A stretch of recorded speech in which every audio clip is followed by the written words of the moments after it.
우리가 믿음 생활이라고 하는 것, 혹은 우리가 신앙생활을 하면서 다양한 모습으로 우리가 교회를 섬기고 주님께 나아갑니다. 그것이 때로는 봉사의 모습일 수도 있을 것이고, 거기에서는 오늘 찬양대처럼 찬양으로 하나님께 영광 돌리는 일들, 또 우리에게 주어진 역할대로 또 예배를 충실히 감당하는 일들, 다양한 형태의 우리가 신앙생활을 합니다. 그런데 거기에 대한 전제 조건이 있습니다. 그 전제 조건은 뭐냐면 바로 우리 안에 믿음이 있지 않고는 그 행위는 하나님이 기뻐하지 않는다라는 겁니다. 여러분들 예배를 왜 드리십니까? 시간 나서 오시는 분들 없으시잖아요. 다 가정이 있으시고 다 바쁘심에도 불구하고 그것은 우리에 대한 그런 감사. 그럼 그 감사는 어디에서부터 옵니까? 죽을 수밖에 없는 우리들에게 새 생명을 주시고 그 자녀의 특권을 주셨다라는 그것을 우리가 믿기에 그 은혜에 감사해서 우리가 여러분들 예배를 드리고 있다라는 겁니다. 그렇다면 우리가 또 봉사를 하고 왜 또 헌신을 합니까? 그 은혜에 감사해서 내가 할 수 있는 것이 무엇일까? 그 달란트를 고민하다 보니까 내가 할 수 있는 것이 바로 찬양일 수도 있고, 또 가르치는 은사를 받은 자는 또 교사로서 다양한 모습, 그 모든 것들은 우리의 실력과 능력 이전에 바로 그 믿음에 대한 나의 확고함이 있기 때문에 가능하다라는 겁니다. 따라서 우리는 어떠한 상황에서도 이 믿음의 끈을 놓지 않도록 우리는 여러분들 꼭 붙잡으시기를 간절히 소원합니다. 우리가 그러한 배경으로 우리가 오늘 말씀을 함께 나누고자 합니다. 우리가 읽어서 알 수 있듯이 본문에는 한 중풍병자가 고침을 받는 이야기를 소개하고 있습니다. 예수님께서 가버나움으로 가셔서 누군가의 집에서 말씀을 가르치고 계셨는데, 그런데 예수님께서 그곳에 계시다는 소문이 들리자 문 앞까지 들어설 자리가 없을 정도로 참으로 많은 사람들이 모여 있었습니다. 그들이 너무나도 많아서 정말 비집고 들어갈 자리가 없었는데, 그런데 그 중에 한 중풍병자를 데리고 온 사람들이 있었습니다. 근데 사람이 너무 많아서 그 중풍병자를 예수님께로 인도할 수 없게 되자 그들이 지붕을 올라가서 지붕을 뜯고 그 구멍을 내어서 상에 누인 채로 달아내렸습니다. 그리고 그때 예수님께서 그들의 믿음을 보시고 중풍병자를 고쳐주셨을 뿐만 아니라 그의 죄를 사해 주셨다는 것이 오늘 본문의 줄거리입니다. 여기서 가장 먼저 던져야 할 질문이 있습니다. 어떻게 그 사람들이 중풍병자를 침상에 누인 채로 예수님께로 데리고 갈 생각을 했느냐라는 거예요. 그것을 알 수 있는 키가 이제 1절에 있는데, 수요일에 예수님께서 다시 가버나움에 들어가시니 집에 계시다는 소문이 들렸다라고 이야기를 합니다. 다시라는 말을 봤었을 때는 이미 한번 왔다 갔다라는 거예요. 그러면 예수님께서 하신 그 사역의 내용들도 이미 이전에 경험되어졌다라는 건데, 그것을 경험하고 나서 그들이 깨달은 건 뭡니까? 바로 주님의 위대하심, 말씀의 탁월함, 말씀의 은혜뿐만 아니라 병고침의 내용까지도 그들은 다 알고 있었기 때문에 이미 들었다라는 거예요. 그래서 다시 예수님께서 가버나움에 오실 때 친구를 위해서, 중풍병자에 걸린 친구를 위해서 그들이 힘들지만 버겁지만 그럼에도 불구하고 그 믿음으로 나아갔다라는 겁니다. 그런데 사실은 우리가 이 과정을 통해서 알 수 있는 것은 그들이 이미 예수님에 대한 소문을 들었다라는 거에서 그들이 갈 수 있다는 동기가 있었다라는 겁니다. 그렇다면 그들의 믿음은 이미 경험되어지는 예수님의 어떤 행적을 그들이 깨달아서 움직였다라고 하는 건데, 사실 오늘날의 우리의 믿음의 동기도 그렇습니다. 우리가 여러분들 예수님에 대해서 어떻게 알고 있습니까? 그분의 하신 일을 어떻게 알고 있습니까? 우리가 단순히 예수님이란 이름만 가지고 우리가 이 자리에 온 게 아니라 그분이 우리를 위해서 하신 일, 그리고 앞으로 나를 위해서 하실 일들을 우리가 믿음을 갖고 있기 때문에 오늘 우리가 여러분들 이 자리에 있는 게 아닙니까? 그렇다면 그 당시의 사람들은요, 소문을 들었던 아니면 직접적이든 간접적으로든 어쨌든 그런 예수님의 행적을 들었다라는 거예요. 그런데 문제는 우리는요, 예수님이 행하신 일을 직접 보거나 또 직접 본 것을 전하는 사람들을 들을 수 없습니다. 당연히 우리는 동시대에 살 수 없기 때문이에요. 분명히 믿음은 들음에서 난다라고 했는데 우리는 그것을 직접 예수님을 보지도 경험해 보지 못한 그런 상황 속에서 우리는 어떻게 믿음을 갖게 될 것인가라는 고민을 할 수밖에 없다라는 겁니다. 그런데 사실은 우리는 직접 예수님을 만날 수는 없지만 우리는 예수님께서 행하신 일은 우리가 알 수 있습니다. 그것은 여러분들 앞에 놓여 있는 바로 성경을 통해서다라는 거예요. 여러분들 성경이요, 단순히 역사를 기록된 책이 아니다라는 걸 우리 너무나도 잘 알고 있습니다. 성경은 어떻게 쓰여졌습니까? 하나님의 감동으로. 하나님의 감동이다라는 말이 무엇일까요? 살아있다라는 거예요. 생명력이 있다라는 거예요. 우리가 여러분들 늘 같은 말씀을 볼 때마다 우리가 또 다른 은혜를 받는 이유가 뭡니까? 우리가 깊은 소설을 읽을 때는 우리는 한 번 감동을 받습니다. 그런데 그 감동을 다시 한번 받기 위해서 때로는 두 번, 세 번 읽을 때가 있어요. 그런데요, 성경은요, 우리가 같은 은혜를 받고자 읽는 것이 아니라 그때그때마다 살아서 운동력이 있기 때문에 어제 읽은 말씀이 또 내일에는 나는 또 다른 은혜로 온다라는 겁니다. 이것이 바로 하나님의 말씀이 살아있다라는 거예요. 이런 살아있는 말씀을 통해서 우리는 예수님의 행적을 알고 우리가 그것을 믿는다라는 겁니다.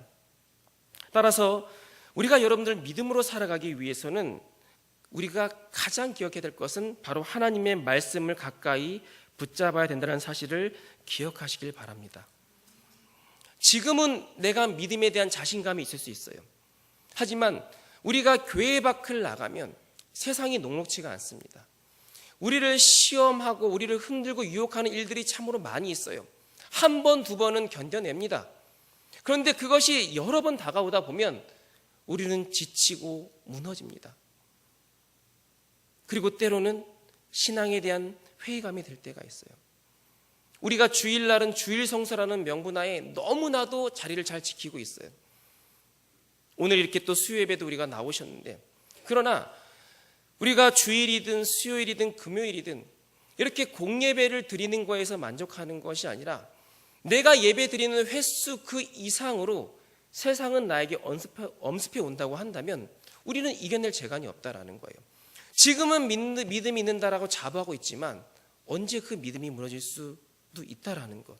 따라서 우리는 삶 속에 여러분들 늘 말씀을 가까이 함을 통하여 세상과 마땅히 싸워 이겨나갈 수 있는 여러분들 되기를 간절히 소원합니다. 근데 솔직히 말해서 우리가 여러분들 말씀을 가까이 함으로 믿음으로 살고 싶지 않은 사람이 어디에 있겠습니까? 수많은 도전을 받지만 우리는 쉽지는 않습니다.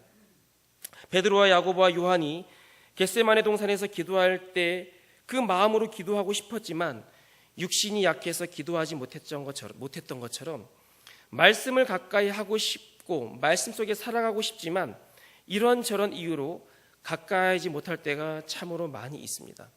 그러다 보니까 내가 원치 않게 믿음이 약해질 때도 분명히 있다라는 겁니다. 우리가 여러분들 그러기 위해서 우리는 늘 도전받고 우리는 결단을 해야 된다라는 거예요. 그래서 우리가 세상이 너무나도 강해하고 낙담하는 것이 아니라 그럴수록 우리는 씨름을 해야 된다라는 겁니다. 우리가 잘 알고 있는 여러분들 야곱이 어떻습니까? 천사와 씨름을 했어요. 그런데 놔주지 않았어요. 그게 왜 놔주지 않았습니까? 단순히 이기고 싶어서가 아니에요.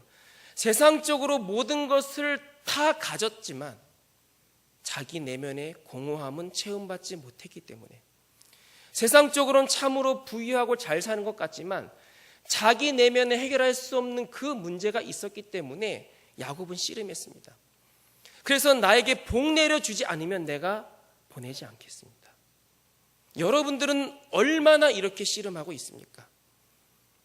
이 정도면 대치하고 만족하고 있지는 않습니까? 아닙니다.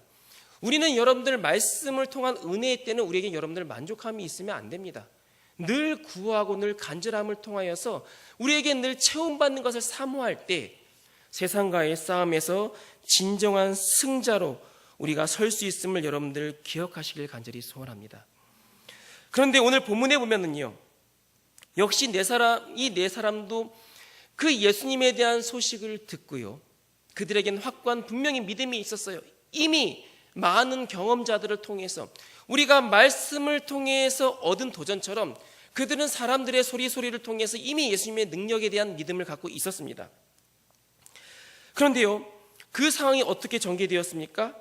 사람들이 너무 많아서 문 앞까지도 들어설 수가 없는 상황에 놓였다라는 거예요. 이게 뭡니까? 장애, 즉 시험이다라는 거예요. 우리는 이것을 통해서 매우 중요한 사실을 알아야 합니다. 그게 뭡니까? 우리가 믿음이 있고요, 또 믿음을 통하여 수많은 간증을 하고 살아오지만, 그럼에도 불구하고 주님께 나아가는 과정 속에는 늘 장애와 시험이 있다라는 겁니다. 우리는 그러기에 왜 내가 열심으로 믿음으로 나아가는데 나에게 이러한 장애물이 생길까 푸념하는 것이 아니라, 주님께 나아가는 과정 속에서는 이것을 당연히 만날 수밖에 없구나. 우리는 여러분들 인정할 때 오히려 우리가 장애 속에서 여러분들 자유로워질 수 있다라는 겁니다. 사실 성경을 보면은요, 이렇게 예수님을 만나기 전에 장애를 경험하지 않은 사람들도 없고, 하지만 그들이 오늘날 믿음의 이름으로 거론된 것은 뭐냐면, 그 믿음을 약해지지 않고 장애를 뛰어넘었다라는 겁니다. 키가 작은 삭개오가 있습니다. 예수님을 영접하고 싶었지만 사람이 많아 예수님께 다가갈 수 없었습니다. 그러나 포기하지 않고 돌무하고 나무 위에 올라갑니다. 결국 그런 모습이 예수님의 눈에 띄어서 예수님이 그를 구원케 하셨습니다. 시각장애인인 바디메오는 예수님께서 가까이 지나가신다라는 말 듣고 자신을 불쌍히 여겨달라고 하였지만 주변 사람들이 오히려 막았습니다. 조용히 해라. 오히려 주변 사람들로 인해서 예수님께 다가가지 못했습니다. 그러나 그는 포기하지 않고 더 큰 소리로, 더 간절한 마음으로, 다윗의 자손이여 나를 불쌍히 여기소서.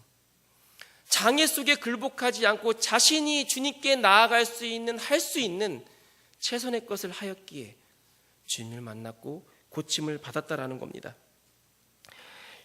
12회를 혈루증을 앓는 여인은 예수님께서 자신의 동네에 오신다는 소문을 듣고 예수님께 나아갔지만 역시 사람이 많아서 직접 만날 수가 없었습니다. 그러나 그가 할 수 있는 최선이 무엇인가를 고민하고 예수님의 옷자락만 만지기만 해도, 나는 그렇게라도 할 수만 있다면 노력할 것이다, 수고할 것이다, 포기하지 않을 것이다, 그 믿음이 있었기 때문에 결국 그 옷가에 손만 대고 믿음을 갖고 나았기 때문에 치료를 받을 수 있다라는 겁니다. 이처럼요, 우리는 믿음을 갖고 있지만, 그리고 결단을 하고 나아가지만 그 길이 순탄하지 않습니다. 순조롭지 않습니다. 오히려 이전보다 나에게 예기치 못한 장애가 다가오는데 많은 사람들은 여기서 무너집니다. 아니, 하나님, 내가 정말 믿음을 갖고 있는데, 믿음으로 헌신하고 있는데 왜 나에게 이런 어려움이 생깁니까? 왜 이런 장애가 생깁니까? 믿는 자에게 능치 못함이 없다고 말씀하셨다고 한다면 그 길을 열어주셔야 되지 않겠습니까? 여러분들, 믿는 자에게 능치 못함이 없는 말이 무슨 말일까요? 내가 믿기만 하면 바로 내게 문제가 확 사라진다? 이게 아닙니다. 능치 못함이 없는 주님을 믿고 있다고 한다면 그 믿음을 온전히 지켜라. 그게 바로 그거의 말씀이에요. 근데 우리는 그 말씀을 얼마나 지키며 살아갔냐 이거예요. 내 믿음에 대한 가능성을 얼마나 신뢰하고 살아가고 있냐라는 겁니다. 얼마나 살아가고 있는지를 우리는 수시로 질문을 던져야 된다라는 겁니다. 자, 그들이요, 결국은 장애물을 만났을 때 포기하지 않을 수 있었던 것은 뭐냐면, 그들이 처음 가졌던 그 믿음을 결코 포기하지 않았다라는 겁니다. 어떠한 장애가 있는다 할지라도, 어떤 어려운 상황이 있는다 할지라도 예수님께 나아가기만 한다면 고쳐주실 거야, 이 친구는 살 수 있을 거야라는 그 믿음이 어떠한 장애도 그들을 막을 수 없었기 때문에 그들이 할 수 있는 모든 방법을 동원할 수 있다라는 겁니다. 우리 역시도 마찬가지다라는 거예요. 여러분들에게 정말 믿음이 있다고 자부하고 있다면 우리가 어떠한 장애를 만나도 처음 가졌던 그 믿음을 잃지 마시길 바랍니다. 변치 않는 믿음을 늘 소유하시길 바랍니다. 그들이 처음에 가졌던 그 믿음이 뭡니까? 어떻게 보면 예수님께서 우리 죄를 대신하여 십자가에 못 박혀 돌아가시고 부활하신 그 사실을 믿는 믿음, 바로 우리가 처음 갔던 여러분들 믿음 아닙니까? 죽은 자가 살아났다는 것을 믿는다는 건 우리 상식으로 여러분들 이해가 되십니까? 예수님께서 죽었다가 살아나셨다는 그 부활의 믿음 우리가 믿는다고 한다면 우리가 신앙생활을 하면서 믿지 못할 일은 아무것도 없다라는 겁니다. 따라서 우리가 그 복음이 우리에게는 여러분들 참으로 중요하다라는 겁니다. 무디 목사님에게 어떤 한 사람이 물었습니다. 지금까지 목사님은 살아가시면서 어떠한 사람이 아니면 어떠한 상황이 믿음의 가장 큰 장애가 됩니까? 라고 물었습니다. 그러자 그 무디 목사님은 내가 살아가면서 가장 큰 장애가 되었다라는 것은 이 무디라는 작자예요. 이게 무슨 말입니까? 자기 자신이다라는 거예요. 늘 수없이 도전받고 있지만 그럼에도 불구하고 한없이 약해지는 자신의 모습이 자신의 큰 장애가 되었다라는 거예요. 어쩌면은요, 여러분들이 신앙생활을 함에 있어서 가장 어려움을 겪는 것은 여러분들의 재정적인 문제가 아니에요. 여러분의 건강상의 문제가 아니에요. 거부하고 싶은 여러분들의 상황이 아니라 그 상황을 바라보고 한없이 약해질 수밖에 없는 여러분들 자신이 여러분들 믿음의 장애가 된다라는 겁니다. 그래서 우리가 여러분들 늘 기도해야 될 것은 뭡니까? 하나님이 저에게 주신 이 믿음, 처음에 이 믿음이 어떠한 상황에도 변치 않도록 인도하여 주옵소서. 내가 주님께 나아가는 그 길이 평탄한 길이 아닐지라도 그럼에도 불구하고 그 나아가는 것 주저하지 않게 하시고 어떠한 수단과 방법을 동원해서라도 주님께 나아가는 갈망할 수 있는 믿음을 더하여 주시옵소서. 그렇게 고백하며 나아가는 여러분들 되기를 간절히 소원합니다. 자, 그런데 더 중요한 사실은 뭐냐면요, 이 중풍병자를 살리는 일에 네 사람이라고 얘기하고 있는데 사실 여러분들 한번 보십시오. 사람을 이고요 지붕을 올라가는 그런 일을 시도해 본 적은 없으시죠? 근데 그게 과연 쉽냐 이거예요. 그것도 사람만 올리는 게 아니라 침상을 통째로 올렸다라는 거 쉽지 않아요. 이 네 사람의 여러분들이 그 네 사람이라고 한다면 과연 어떠한 일이 일어날까요? 아마 다양한 의견 속에서 야 이거 도저히 불가능할 것 같다, 하지 말자. 어떤 사람은 야 다른 방법 하자, 이거 너무 힘들어서 안 되겠다. 야 나 지금 다쳤는데 꼭 해야 되냐. 네 사람의 이런 분쟁이, 이런 의견이 조금만 어긋난다고 한다면 그 중풍병자는 지붕 위에 올라갈 수 없었어요. 근데 그 중풍병자가 올라갈 수 있었던 건 뭐냐면 그들이 믿음이 하나 된 모습을 보였기 때문이에요. 여러분들 건강한 교회는요, 다양한 은사가 많이 나타나는 게 건강한 교회가 아니라 교회가 한 목적을 갖고 있다면 그 목적을 같은 마음을 품는 게 건강한 교회입니다. 공동체가 여러분들 왜 와해가 됩니까? 믿음이 없어서가 아니에요. 하지만 각자 자신의 믿음을 주장하다 보니까 자신의 방법, 나는 예전에 이런 것으로 경험해서 이렇게 나가야 돼. 아니야, 그런 방법은 내가 예전에 했는데 그 도저히 아니야. 이렇게 나가야 돼. 많은 의견이 충돌하다 보니까 때로는 분쟁이 생기고 공동체가 와해됩니다. 우리 장충당교회가 여러분들 하나의 믿음으로 한 곳을 바라볼 수 있는 건강한 공동체가 되기를 원합니다.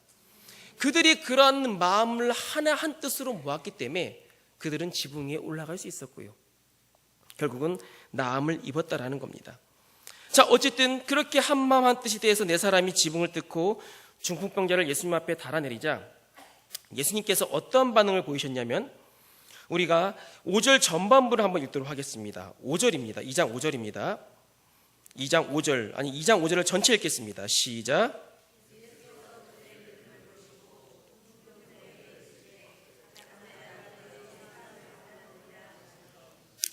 자, 예수님께서 그들의 행위를 보시고, 즉 그들의 믿음을 보셨다라고 말씀하고 있습니다.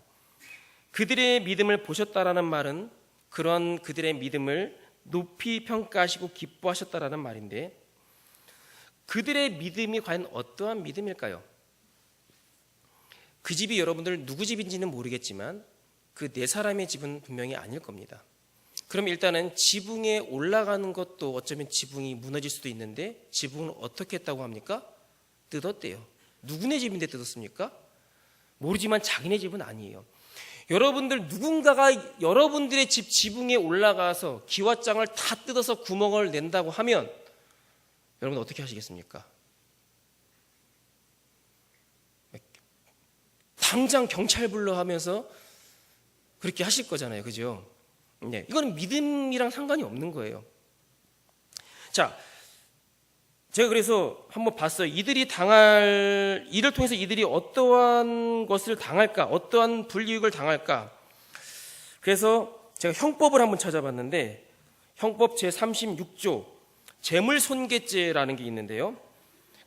또 그 손괴죄를 범하면 3년 이하의 징역 또는 700만 원의 벌금을 처한다라고 이렇게 얘기가 되어 있습니다. 어쨌든 여러분들 남의 집을 뜯었대요.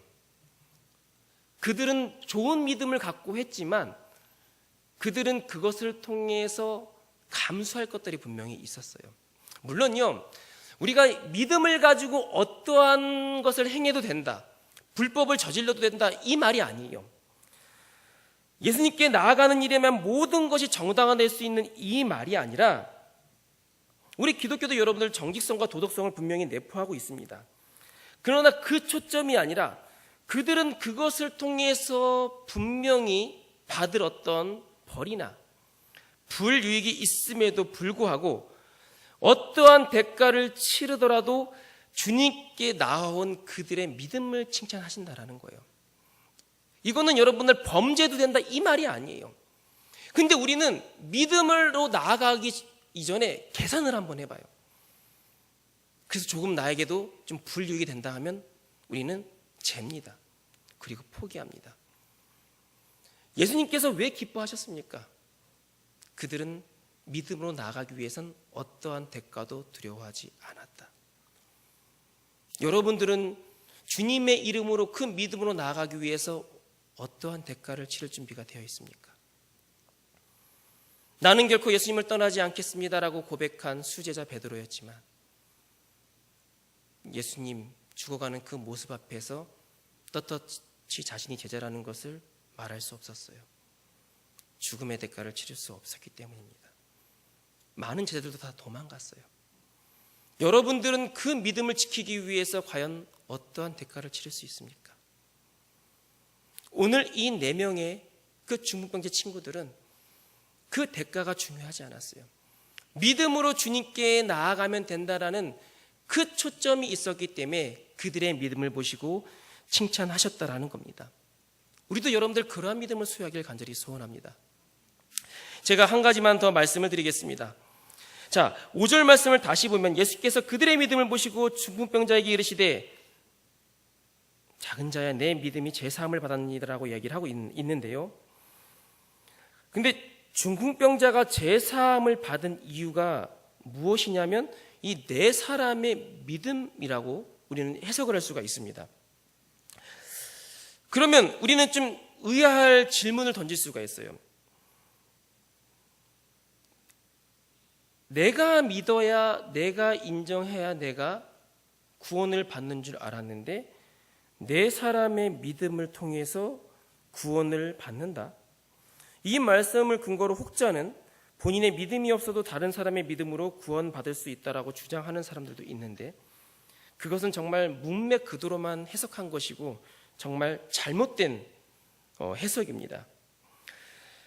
중풍병자에게 내 제사함을 받았다라고 하신 것은 먼저 중풍병자를 예수님 앞에 달아내린 4사람의 믿음을 칭찬하신 것이고요.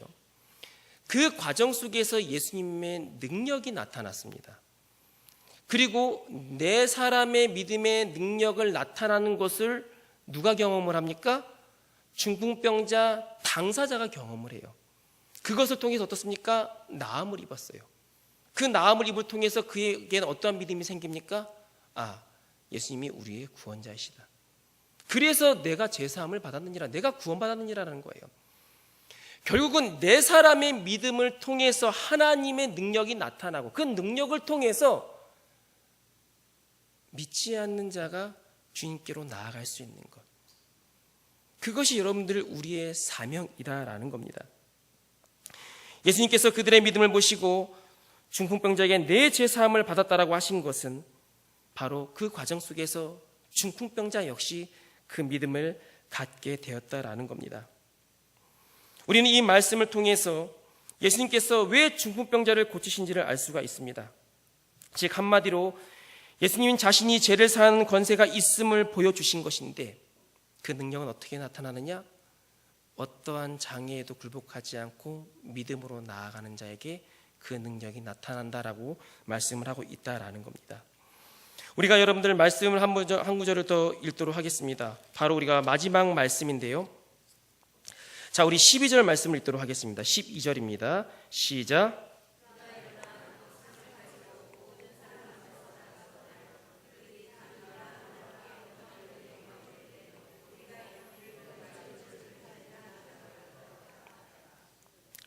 자, 이 말씀의 줄거리를 요약하고 등장인물을 잠깐 살펴보면 일단은 중풍병자가 나오고요.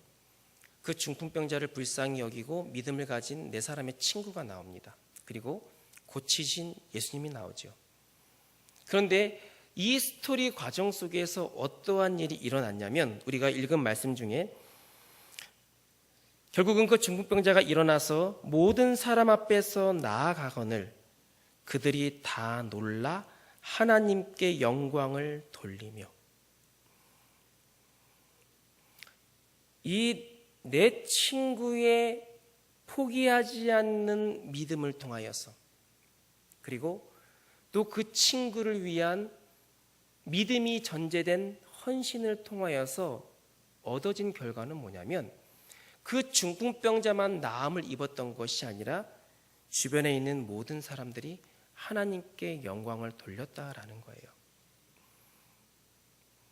물론 우애가 깊어서일 수도 있겠습니다만, 하지만 그들에게 믿음이 전제되지 않았다고 한다면 결코 이러한 역사는 일어나지 않았을 것입니다. 제가 말씀을 정리하겠습니다. 우리는 여러분들 지금까지 믿음 생활을 하면서 때로는 다양한 도전과 또 시험을, 또 장애를 만나지만, 이 네 사람처럼 우리가 굴복하지 않는 믿음 가운데에서 우리가 나아간다면 결국 그 능력은 나타납니다. 그런데 거기에 그치는 것이 아니라 그 과정을 통해서 오늘 본문의 내용처럼 모든 사람이 하나님께 영광을 돌릴 수 있는 영향력을 끼쳐야 되는 것이 우리의 사명임을 여러분들 기억하시길 바랍니다. 내가 믿는다라고 자부하고 있지만 시험 가운데 넘어진다고 한다면 누가 여러분들 예수님께 나아갈 수 있겠습니까? 제가 예전에 다니던 한 교회에서 어느 한 집사님이요, 교회를 잘 나오시다가 교회를 어느 순간 안 나오는 거예요. 그래서 신방을 가서 왜 안 나오시냐고 물어보니까는요, 그분을 전도한 권사님이 계시는데 그 권사님이 잘 되던 사업이 딱 망했대요. 잘 되던 사업이 딱 망했는데, 아니 하나님 열심히 믿으면 복 받는다며, 그러니까 믿음이 좀 이제 표면적인 믿음을 갖고 계셨던 분이겠죠. 그러니까 하나님 믿어도 별 볼 일 없네. 자기는 그냥 자기대로 열심히 살았네. 시험 받고 나갔다라는 거예요. 근데 그 권사님은요, 사실은 그럼에도 불구하고 하나님이 다 채워주실 거다 분명히 욥의 얘기를 하면서 믿음을 열심히 지켜갔어요. 우리가 여러분들 세상적인 측면으로 계산하다 보면 믿음의 눈을 들어보지 않는다고 한다면 우리는 이 집사님처럼 우리의 믿음이 순식간에 무너질 수 있습니다. 이게 뭡니까? 결국 포기하는 믿음과 같다라는 겁니다. 전 여러분들이 어떠한 상황에도 여러분들이 그런 지키는 믿음을 통하여서 여러분들 주변의 믿음의 동력뿐만 아니라 설령 믿지 않는 사람까지도 네가 믿는 하나님 정말 위대하시다라는 고백하는 고백이 여러분들의 삶의 모습을 통해서 그 사람들에게 선한 영향을 끼칠 수 있기를 바랍니다. 오늘의 본문의 마지막 읽은처럼 다 놀라 하나님께 영광을 돌리되 여러분들의 꺾이지 않는 믿음을 통하여 또 그 믿음을 통하여서 여러분들의 헌신하는 모습, 봉사하는 모습, 열심히 있는 모습을 통하여서 많은 사람들에게 선한 영향력을 끼칠 줄 아는 여러분들 되기를 주의 이름으로 간절히 소원합니다.